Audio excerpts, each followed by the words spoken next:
আমাদের বাতকুল্লার পাশেই পাটুলিতে ছিল 17 হাত কালী মন্দিরের পুজো আজকে।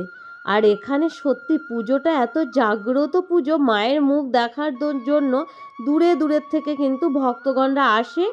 আর সুন্দর কিন্তু রাস্তার থেকে লাইটিং দিয়ে সাজানো হয়। আর মেলা দেখতে পাচ্ছ অলরেডি বসে গেছে। আজকে পুজো মানে আজকে শুরু, আর থাকবে কিন্তু অনেক দিন, সরস্বতী পুজো পর্যন্ত তো থাকবেই, তারপরেও 1-2 দিন অনেক দোকান থেকেই যায়। তো এখানে মেলায় দেখতে পাচ্ছ অনেক ধরনের দোকানপাট কিন্তু চলে আসে। আর মেলাটা কিন্তু অনেকটা বড় হয়, নদীর সাইড দিয়ে অনেক দোকান বসে। তো আজকে যেহেতু পুজো ছিল, তো আজকে অনেকেই উপোস করে মায়ের পুজো দেওয়ার জন্য অনেক দূর দূর থেকেও কিন্তু ভক্তগণ এসেছে। তো আমরা যেহেতু বাতকুল্লা বাসিন্দা, তো আমার মনে হয় যে আজকের দিন একটু মায়ের মুখ দর্শন করে একটু পুজো করতে পারলে ভালো হয়। কিন্তু উপোস করে রাতটা জেগে পুজো করতে পারলে ভালো, আর না হলে কুপন নিয়ে নেয়।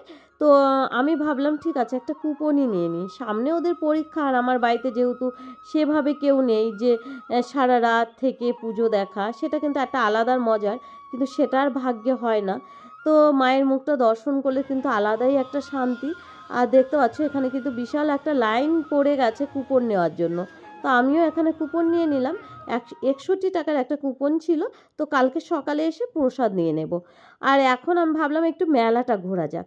আর নদীর ওপারেও কিন্তু মায়ের একটা পুজো হয়, সেখানেও কিন্তু অনেকে যাচ্ছে এখানে, মানে এই দিকে একটু মানে ব্রিজ মতো করা আছে ওপারে যাওয়ার জন্য। কিন্তু সেটা না, অনেকে আসছে যাচ্ছে, কোনো বাড়ি আমার যাওয়ার হয় না। দেখি সামনের বার হলে হবে। প্রতি বছরই ভাবি পরে যাব, আর পরে আর হয়ে ওঠে না। তো এবার আমি নিয়ে নিচ্ছি কটা বাদাম। আর বাদাম ভাজা খেতে কিন্তু ভালোই লাগে, কিন্তু বাদাম খুব ঘর নোংরা করে। তো কালকে দুপুরে আমি রোদে বসে খাবো। আর এখানে আমি নিয়ে নিচ্ছি একটা প্লেট। জাস্ট এটা মানে কি বলো তো, সবই আছে, কিন্তু তবু মেলায় এলে মনে হয় কিছু অন্তত নেই। মেলা ঘুরলাম যখন, তো মনে একটা দুটো গার্ডার নিল। আর এটা ছিল আমার ভীষণ প্রয়োজনীয় একটা জিনিস, যেটা ভেঙে গেছিলো। সামনেই গরম আসছে, তো শরবত করতেই হবে। আর নিয়ে নিয়েছি দুটো চাবির রিং। ব্যাস। এবার মনা বলছিল একটা বড় খেলনা নেবে। আমি বললাম দাদা ভাইকে পড়াতে এসছে, আমি জাস্ট কুপন নিতে এসছি, পরে আবার একদিন আসবো, তখন তোমাকে খেলনা কিনে দেবো, নাহলে দাদা কান্নাকাটি করবে।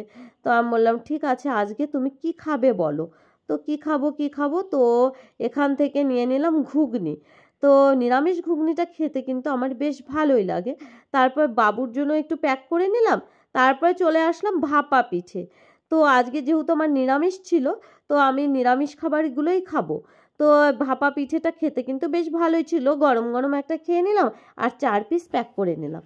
তো আর এই পিঠেটা কিন্তু আমাদের ওখানে যে রাস মাঠে মেলা হয়, সেখানেও কিন্তু এই কাকিমা পিঠে করে, বেশ ভালোই লাগে। তারপর নিয়ে নিচ্ছি একটু চাউমিন ওদের বাড়ির জন্য। তো আজকে ব্লগটা এই পর্যন্ত।